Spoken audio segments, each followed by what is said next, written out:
kita akan pelajari nih bagaimana Yunus yang penuh dengan keraguan-raguan menolak akan rencana Allah untuk menyelamatkan kota Niniwe. Dan akhirnya ia mendapat ganjaran atas apa yang dia lakukan. Kita semua tahu ceritanya pastinya. Nah, dari pelajaran Yunus ini kita tahu bahwa keraguan-raguan juga dapat menimbulkan kesalahan yang sangat besar. Yang Allah inginkan, pertobatan yang Allah inginkan bagi kita adalah pertobatan yang memang tidak hanya sekedar melihat dari sisi kita saja.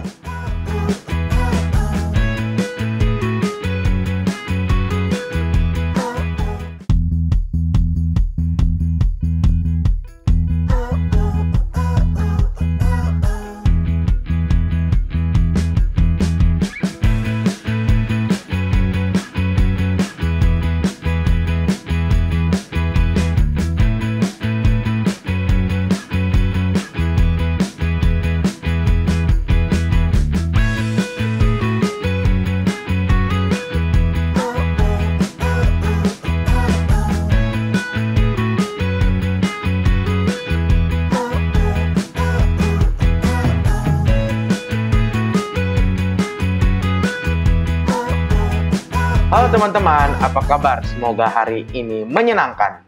Aku yakin kita semua selalu diberikan kesehatan yang melimpah. Iya, betul banget nih, Kak. Sebelum kita memulai ke pelajaran kita, aku ingin bertanya nih, Kak. Kakak pernah nggak sih berada di posisi ragu-ragu? Ragu-ragu seperti apa sih, Kak? Kalau ragu-ragu pasti pernah ya. Kalau dalam keseharian kita mengerjakan sebuah tugas, mengerjakan aktivitas di rumah, kadang kita ragu-ragu apa yang harus kita lakukan. Apakah jika kita melakukan ini, itu akan benar, apa salah. Itu sering terjadi keraguan-raguan dalam keseharian kita gitu. Nah, keraguan-raguan ini yang terjadi dalam hidup kita ini adalah bentuk dari rasa tidak percaya akan apa yang sedang kita lakukan. Apakah hal yang kita lakukan ini baik atau benar, atau salah, atau yang kita lakukan ini benar dan sesuai gitu. Iya, benar banget. Tidak percaya itulah yang akhirnya menuntun kita kepada keraguan-raguan. Sering terjadi di dalam kehidupan kita yang membuat kita akhirnya memilih untuk menghindar dari apa yang Allah inginkan untuk kita. Nah, teman-teman, banyak hal yang dapat kita pelajari dari apa yang telah kita diskusikan di sini. Kita akan pelajari nih bagaimana Yunus yang penuh dengan keraguan-raguan menolak akan rencana Allah untuk menyelamatkan kota Niniwe. Dan akhirnya ia mendapat ganjaran atas apa yang dia lakukan. Kita semua tahu ceritanya pastinya. Nah, dari pelajaran Yunus ini kita tahu bahwa keraguan-raguan juga dapat menimbulkan kesalahan yang sangat besar. Nah, jadi teman-teman, di sini kita akan pelajari lebih banyak tentang bagaimana Allah menginginkan kita untuk membuang rasa ragu-ragu kita dan menumbuhkan rasa percaya diri dan keyakinan bahwa Allah memiliki rencana terindah ketika Dia menyuruh kita melakukan sesuatu. Benar. Pelajaran minggu ini kita akan melihat sebuah contoh nyata kisah Yunus dalam Alkitab dan Niniwe, kota yang akhirnya ditaklukkan oleh Yunus padahal tadinya mau dibinasakan oleh Allah. Oke, jika kita baca kisahnya nih, memang ada hal-hal yang penting untuk kita pelajari bersama. Misalnya ketika Yunus merasa takut dan melarikan diri. Ketika badai besar menjadarkan dia akan kesalahannya dan mencampakkan dia ke dalam laut, dan bagaimana Yesus bergumul di dalam perut ikan besar untuk pertobatan.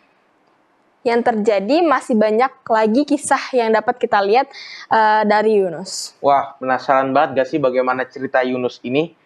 Teman-teman di rumah juga pasti sangat penasaran bagaimana cerita Yunus nanti. Kita akan diskusikan lebih lanjut lagi. Sebelum itu, kita harus memperkenalkan diri dulu dong. Oke, halo semuanya, nama aku Angelica dari Jemaat Salemba.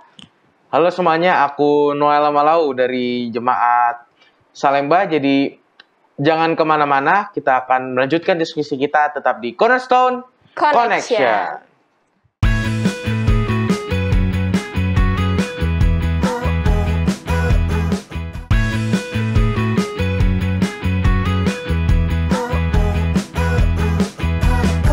Di Cornerstone Connection. Nah, Cornerstone hadir untuk menuntun kamu kepada Alkitab agar kita bisa melihat kisah besar Allah dan manusia. Jika kamu mencari firman Allah yang benar, Cornerstone Connection menyajikan Alkitab dan menantang kamu untuk menghubungkannya dengan kehidupan nyatamu. Nah, sepanjang triluan ini tema besarnya yaitu kasih yang tak terbalas. Dan kita sudah memasuki ke dalam pelajaran kelima dengan judul Harga Diri dan Prasangka. Nah, ayat inti kita di pelajaran ini dalam Yunus 4 pasal 4 ayat yang kedua dikatakan di sini, Yunus 4 ayat yang kedua, dan berdoalah ia kepada Tuhan, katanya, ya Tuhan, bukankah telah kukatakan itu ketika aku masih di negeriku? Itulah sebabnya maka aku dahulu melarikan diri ke Tarsis, sebab aku tahu bahwa Engkaulah Allah yang pengasih dan penyayang, yang panjang sabar dan berlimpah kasih setia, serta yang menyesal karena malapetaka yang hendak didatangkannya.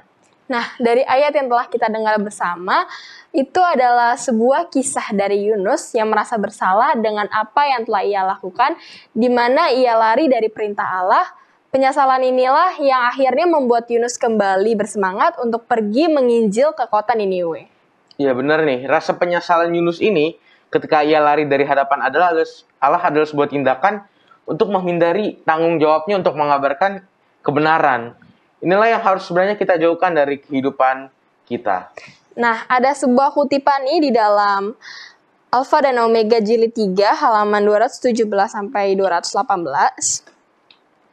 Bunyinya, namun walaupun Niniwe telah menjadi jahat, tidak seluruhnya dibiarkan ke dalam kejahatan. Ia yang melihat semua anak manusia. Mazmur 33 ayat 13, dan melihat segala sesuatu yang berharga. Ayub 28 ayat 10. Merasa di dalam kota itu banyak orang yang sedang mencari sesuatu yang lebih baik dan lebih tinggi, dan jika sekiranya diberikan kesempatan hendak belajar tentang Allah yang hidup, akan menyingkirkan perbuatannya yang jahat lalu berbakti kepadanya. Maka begitulah dalam kebijaksanaan Allah menyatakan dirinya sendiri kepada mereka dengan cara yang tidak dapat salah, memimpin mereka dengan kemungkinan sampai bertobat. Nah, ketika kita mendengar tulisan tadi dan membacanya, sebesar apapun itu yang kita lakukan dapat dengan mudah diampuni oleh Allah. Yang penting diri kita ini kembali dan mengakui kesalahan yang telah kita lakukan. Seperti bangsa Niniwe, kesalahan yang mereka lakukan, mungkin kita tahu bahwa Niniwe ini adalah kota yang sangat jahat. Kita tahu kesalahan-kesalahannya, dan akhirnya dia dapat teguran dari Yunus yang diutus oleh Allah, dan akhirnya mereka mengakui kesalahannya, dan akhirnya mereka luput dari dosa itu. Nah, yang terpenting di sini adalah bahwa kesadaran kita kepada pelanggaran yang kita lakukan, ini yang perlu untuk kita renungkan di dalam kehidupan kita. Nah, aku jadi ingat ada ayat yang bisa kita baca di Alkitab kita nih. Dalam Matius 12. Di ayatnya yang ke-41 dikatakan, pada waktu penghakiman, orang Niniwe akan bangkit bersama angkatan ini dan menghukumnya juga. Sebab orang-orang Niniwe itu bertobat setelah mendengar pemberitaan Yunus, dan sesungguhnya yang ada di sini lebih daripada Yunus. Nah, aku jadi ingat membaca kutipan nih, Kak. Kutipan di sini terdapat ada Helen Keller, penulis sains abad ke-20, di mana tertulis, mengasihi diri sendiri adalah musuh kita yang paling buruk. Dan jika kita terus menyerah kepadanya, kita tidak akan pernah melakukan hal yang bijaksana di dunia ini. Nah, kalian tahu nggak sih apa yang ada di buku kita bisa kita baca di Apakah Kamu Tahu? Jika kamu pernah melihat Mosul, Irak di berita, kamu telah melihat sisi modern Niniwe kuno. Tentu saja hanya apa saja yang tersisa darinya. Nubuatan Perjanjian Lama menubuatkan kehancuran yang total, dan hal itu benar-benar terjadi pada tahun 611 sebelum Masehi. Namun selama berabad-abad bangsa Israel gemetar tiap kali menyebut nama kerajaan Niniwe dan Assyria.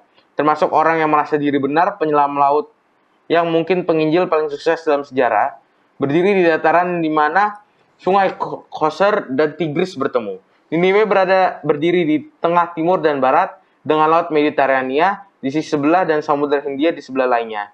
Pedagang melakukan perjalanan dengan bebas di kedua sisi, membawa barang-barang, pengetahuan, dan kemakmuran kepada Niniwe. Namun Niniwe adalah sebuah contoh kota kuno yang hancur total. Diserang oleh Medes, bangsa Babel dan Elam, bangunannya dan tembok-temboknya dihancurkan berkeping-keping, dan penduduknya dibunuh atau dikirimkan ke pembuangan. Medes dan bangsa Babilonia membagi tanah itu yang dulunya merupakan kerajaan yang berkuasa. Nah, dari bacaan kita di dalam buku Apakah Kamu Tahu, kita temukan bahwa keadaan Niniwe menggambarkan kota yang penuh dengan dosa. Dosa-dosa mereka lah yang membuat Yunus merasa takut untuk masuk ke kota tersebut.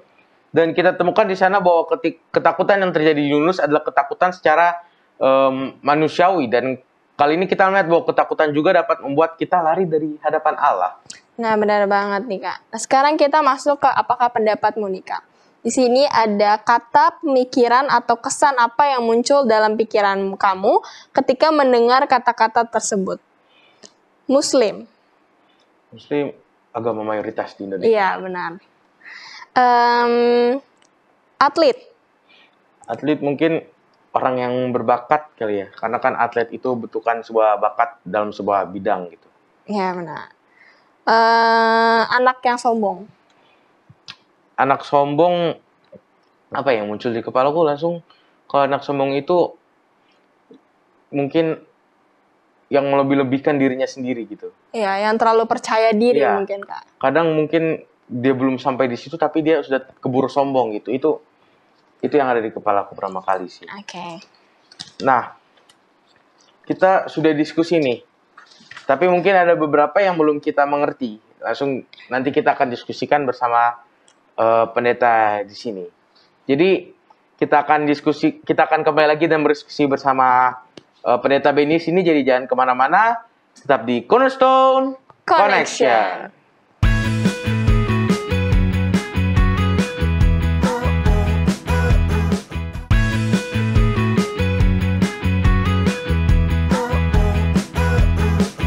Kembali lagi di Cornerstone Connection. Bersama kita di sini sudah ada Pendeta Benny. Shalom Pendeta. Shalom, Pendeta. Nah, kita langsung aja nih ke pertanyaan kita untuk kita diskusikan.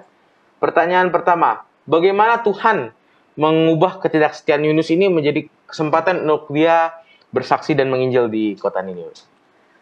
Iya, pelajaran kita sahabat ini kan cerita mengenai Yunus ya. Ya. Yunus ini bukan orang yang tidak sukses dalam pekerjaan. Dia orang yang sukses. Ya. Seorang sukses, seorang yang bekerja dengan baik, seorang yang memang berdedikasi ya dalam pekerjaannya. Pokoknya memang orang yang baik lah, orang yang memang top semuanya ya. Tapi pada waktu dia disuruh oleh Allah satu kota, pelajaran kita katakan Niniwe itu, ya, itu kan kota yang memang itu kota besar, ya. Alkitab juga katakan Niniwe kota yang besar, ya. Dan beberapa catatan Alkitab juga selalu menceritakan Niniwe itu kota yang besar, ya. Dan pelajaran sahabat kita juga menghubungkan, ya. Memang itu strategis. Kota besar tapi kejahatannya juga besar. Ya.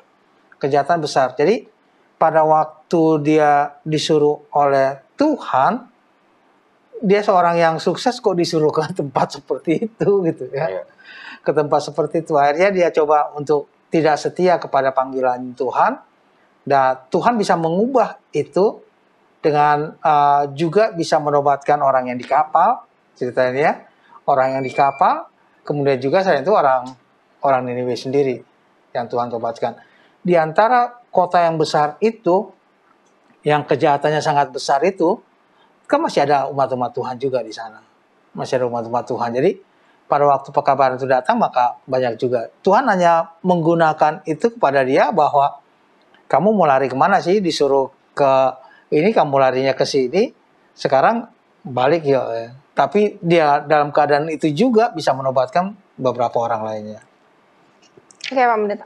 Ke pertanyaan kedua, apa sih yang menyebabkan Yunus takut? Iya, takutnya itu karena kejahatan kota besar. Biasanya kalau sudah kota besar kan kejahatannya kayaknya ya. Kemudian kalau memang itu kejahatannya begitu besar, dia takut. Ini orang percaya nggak sih?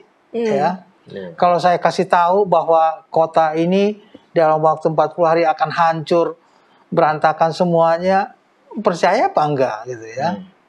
Kalau memang mereka kayaknya nggak mungkin dia percaya gitu ya. kayaknya nggak mungkin. Jadi ngapain ke sana gitu kotanya? Ini jangan-jangan malah saya nanti di disakiti, saya malah bisa dibunuh. Ya, daripada itu dia coba untuk lari dari panggilan yang Tuhan berikan kepada dia. Jadi dia takut karena kota besar itu dengan kejahatannya, dia tidak lihat bahwa di antara kota besar itu sebenarnya masih ada umat-umat Tuhan juga yang setia kepada Tuhan. Kita ke pertanyaan selanjutnya, Pendeta. Pelajaran apa sih yang sedang kita pelajari sepanjang minggu ini? Ada beberapa pelajaran. Sebagaimana judul pelajaran sahabat kita. Yang pertama adalah harga diri. Ya, harga diri. Dia rasa bahwa dia seorang nabi, kalau bilang nabi ya, seorang nabi, seorang pengkhotbah yang sukses, yang namanya bagus dan lain sebagainya. Mau ngapain dia ke sana? Ya, ngapain dia ke sana? Itu satu. Kedua, pada waktu Tuhan suruh dia ke Niniwe, dia udah prasangka buruk duluan. Nggak mungkin lah bertobat. Ya, nggak mungkin. Ya, orang itu jahat-jahat semua, orang itu nggak baik semuanya. Dia sudah ada prasangka bahwa akan pekerjaannya itu tidak akan bisa menghasilkan banyak orang untuk bertobat. Ya, jadi dia rasa bahwa nggak mungkin ke sana. Dia punya harga dirinya. Kalau nanti dia ke sana, nggak ada orang yang bertobat di sana, gimana perasaannya? Ya, bagaimana perasaannya? Bagaimana pendapat orang-orang nanti? Ya, jadi itu yang dia takuti selain daripada kejahatan kota itu. Pendeta. Pertanyaan selanjutnya, mengapa Yunus merasa kenapa Yunus marah ketika ia merasa bahwa ajaran yang diberikan ke Niniwe itu gagal dan Tuhan tidak membinasakan Niniwe? Iya, kembali harga dirinya sebagai seorang pengkhotbah ulung, ya, kalau dikatakan sekarang seorang pengkhotbah ulung, seorang nabi, harga ini mutar di mana gitu loh. Bilang dihancurkan, ya, ini akan dihancurkan, tiba-tiba kok nggak hancur gitu loh. Malah bertobat, harusnya dia bergembira karena ini. Tapi dia melihat bahwa apa yang diucapkan itu jadi seolah-olah gagal. Seolah-olah gagal. Dia rasa bahwa Tuhan sudah bilang hancur, kok sekarang Tuhan malah nggak hancurin, malah terima mereka bertobat, ya. Merasa bahwa pandangan dia itu hanya dari satu sisi kan, ya. Maksud saya dari satu sisi bahwa dia hanya merasa bahwa oke, tugas saya mengabarkan, sekarang orangnya nggak mengabarkan bahwa itu akan dibinasakan, ya selanjutnya Tuhan binasakan. Ya. Dia tidak melihat sisi Tuhan, bagaimana Tuhan bekerja, Kan pelajaran sekolah sahabat kita memberikan hal ini, ya. Bagaimana Tuhan bekerja, bahwa Tuhan bekerja kalaupun ada orang yang mau bertobat, sekecil apapun kemungkinan itu Tuhan akan tarik, Tuhan akan kabarkan untuk orang itu bertobat. Gitu. Jadi dia hanya melihat kepentingannya, dia hanya melihat dari segi dia saja, ya. Dan kadang-kala kita juga seperti itu, melihat Tuhan itu dari satu sisi saja, ya. Tidak melihat dari berbagai hal yang Tuhan inginkan, yang harusnya menjadi pekabaran yang dibawakan oleh Yunus. Nah, setelah memberitakan kabar kepada kota Niniwe, untuk kota Niniwe ini bertobat, apa sih dosa? Mungkin kan Niniwe ini berdosa. Dosa apakah juga yang sebenarnya harus Yunus bertobat dari? Soalnya kan dia mungkin melakukan sebuah kesalahan pada saat itu. Iya, sebenarnya enak kalau bikin judulnya Yunus yang bertobat, ya, bukan dia yang bertobat. Karena dia kan merasa satu kedudukannya, dirinya begitu penting, ya, orang kan yang sulit itu mengalahkan diri sendiri, ya. Mengalahkan diri sendiri itu paling sulit, dan pergumulan melawan diri sendiri itu hal yang paling sulit, apalagi sudah bicara mengenai gengsi, harga diri, ya. Sudah bicara mengenai gengsi, mengenai harga diri, kadang-kadang walaupun itu benar, ya, tapi karena harga dirinya dia akan bertahan, itu tidak benar, karena dia takut harga dirinya akan rusak kalau dia katakan dia salah dan lain sebagainya. Jadi ada bagian-bagian mana pekabaran yang diberikan kepada kota Niniwe itu, kemudian orang lain itu bertobat, harusnya dia merasa bersyukur bahwa pertobatan itu membawa orang mengenal Tuhan dengan baik. Dan dia sebenarnya harus merasa bahwa oke, ginilah Tuhan bekerja. Beginilah Tuhan bekerja. Mujizat apapun Tuhan bisa berikan, mujizat apapun Tuhan bisa lakukan, apalagi untuk membawa orang kepada pertobatan. Kan tujuan kita sebenarnya membawa orang mengenal Tuhan kan? Kan tujuan kita itu kan, ya. Mengabarkan siapa Tuhan itu supaya orang datang kepada Tuhan sama seperti kita datang kepada Tuhan. Oke, pertanyaan terakhir nih Pak Pendeta. Pertobatan seperti apakah yang Allah inginkan di dalam kehidupan kita, Pak Pendeta? Yang Allah inginkan, pertobatan yang Allah inginkan bagi kita adalah pertobatan yang memang tidak hanya sekedar melihat dari sisi kita saja. Misalnya begini, jangan sampai kita merasa, oke, saya ini sudah bersalah, saya mau datang kepada Tuhan. Datang dia sungguh-sungguh kepada Tuhan, pada saat dia datang kepada Tuhan, tapi dia lihat orang lain. Ini kok dia masih begini? Ya, kita mulai menyalahkan orang lain, kita rasa bahwa kita yang benar bertobat. Ya. Jadi kalau memang pertobatan sungguh-sungguh itu ya kita serahkan semuanya kepada Tuhan tanpa embel-embel lainnya. Yunus kan gitu ya. Pada waktu orang lain bertobat kan dia malah ini apa sih Tuhan ini ya? Katakan dia mau bunuh diri, ya. Bunuh diri yang kedua, pelajar sekolah sahabat kita katakan yang pertama. Yang pertama dia lari, yang kedua dia rasa bahwa udah bunuh diri di bawah pohon itu. Ya, dan Tuhan tumbuhkan pohon untuk dia bertobat ya. Kamu nggak lakukan apa-apa kok katanya ya. Kamu sebenarnya nggak lakukan apa-apa, yang melakukan kan Tuhan. Kita Yunus hanya kasih tahu 40 hari lagi kalau kalian nggak bertobat ini akan dihancurkan ya. Kemudian orang bertobat ya. Dan kota ini memang kota yang termasuk kota besar, kota orang ingin ke sana ya. Sekarang gimana ya kira-kira? Ya kalau orang-orang dari lain mau ke Jakarta atau orang dunia ini mau ke Amerika atau mau kemana gitu ya. Kota besar yang memang orang pengen melihat ke sana, orang datang ke sana, perdagangan juga di sana pusatnya dan lain sebagainya. Walaupun itu akhirnya hancur juga ya. Kita tahu bahwa itu akhirnya hancur juga. Bahwa mereka punya pertahanan begitu hebat dan lain sebagainya. Tapi kan Allah ingin memang kalau kita bertobat, ya sudah kita bertobat berbalik, datang kepada Tuhan, tapi kembali. Jangan kita ngambek, jangan kita lihat bahwa Tuhan itu sebagaimana yang kita lihat. Ya, seringkali kan kita mau Tuhan itu sebagaimana yang kita lihat. Ya, kalau saya begini, Tuhan itu begini dong Tuhan, jangan begitu. Ya. Sementara Tuhan tujuannya untuk menyelamatkan. Sekecil apapun kemungkinan seseorang untuk menyelamatkan, Tuhan akan berikan orang lain untuk bawa orang itu datang kepada dia. Ya, jadi sekecil apapun itu. Jadi jangan pernah ragu untuk kasih tahu kepada orang lain gitu loh. Kasih tahu kepada orang lain, perkenalkan Tuhan. Jangan pernah ragu untuk ini loh Tuhan saya ini loh. Ya. Tuhan menginginkan kamu itu datang kepada Dia. Ya. Tuhan ingin kamu baik kepada Dia. Ya, jangan sekecil apapun itu. Karena seringkali kita melihat Tuhan itu dari satu sisi. Ya, saya selalu katakan ini. Seringkali kita melihat Tuhan itu dari satu sisi, seperti mana saya berpikir ya begitulah Tuhan. Padahal Tuhan itu di luar pemikiran kita, cara Tuhan bekerja, cara Tuhan menobatkan, dan cara Tuhan membawa orang lain untuk kembali kepada Dia. Baik, nggak terasa nih diskusi kita sudah mau berakhir. Pendeta Bini bisa kasih 1 dan 2 kalimat mungkin dan mendoakan kita semua.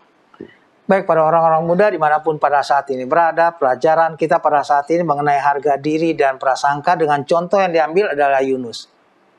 Yunus merasa bahwa dia orang yang berhasil dalam hidupnya, dalam pekerjaannya, dan pada waktu dia dimintakan oleh Tuhan pergi ke Niniwe untuk menobatkan kota yang besar, kota yang jahat pada waktu itu, ya, dengan segala kemegahan, dengan segala kebesarannya, dengan segala kejahatannya, dia rasa dia tidak bisa untuk itu. Dia akhirnya melarikan diri, tapi Tuhan kembali panggil.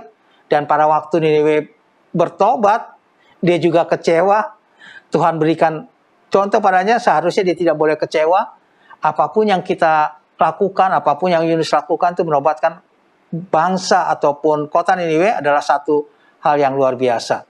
Bagi kita semua, jangan pernah kita takut, jangan pernah kita berprasangka lebih dahulu, jangan pernah kita merasa harga diri kita akan hancur pada waktu Tuhan mengutus kita, pada waktu Tuhan menyuruh kita untuk memperkenalkan siapa Tuhan kepada sesama kita. Baik, kita tunduk kepala untuk berdoa. Bapa di surga, kami terima kasih atas tuntunan pemeliharaan Tuhan bagi kami. Kami terima kasih atas pelajaran yang Tuhan berikan. Kiranya pelajaran dari kehidupan Yunus boleh merupakan satu teguran bagi kami, untuk kami selalu datang kepada Tuhan, menyerahkan hidup kami kepada Tuhan, dan Tuhan boleh menggunakan kami dalam kesempatan apapun untuk membawa orang-orang lebih dekat dan mengenal Tuhan dengan lebih baik. Memberkati semua orang-orang muda dalam segala aspek kehidupan mereka, dalam kehidupan sosial mereka, dalam pendidikan mereka, juga dalam kehidupan yang mereka lewati pada masa-masa muda mereka. Tuhan juga memberikan kesembuhan bagi yang sakit, dan apabila ada yang susah, Tuhan menjawab doa-doa mereka pada waktu mereka berseru kepada Tuhan. Ampuni segala dosa dan kesalahan kami. Kami berdoa dalam nama anak Yesus Kristus Tuhan dan Juru Selamat kami. Amin. Oke, itulah pembahasan pelajaran Konnection kita sepanjang pekan ini bersama sahabat-sahabat studio dan Pendeta Benny. Terima kasih. Terima kasih, Pendeta. Semangat terus dalam mempelajari Alkitab. Buatlah sebuah ketetapan untuk membaca Alkitab kamu dari halaman ke halaman dan lihat sendiri apa yang terjadi di sana. Banyak janji dan pengharapan yang Tuhan tulis buat kita semua. Terima kasih sahabat Hope Channel yang selalu setia mencari dan belajar firman Tuhan melalui Cornerstone Connection.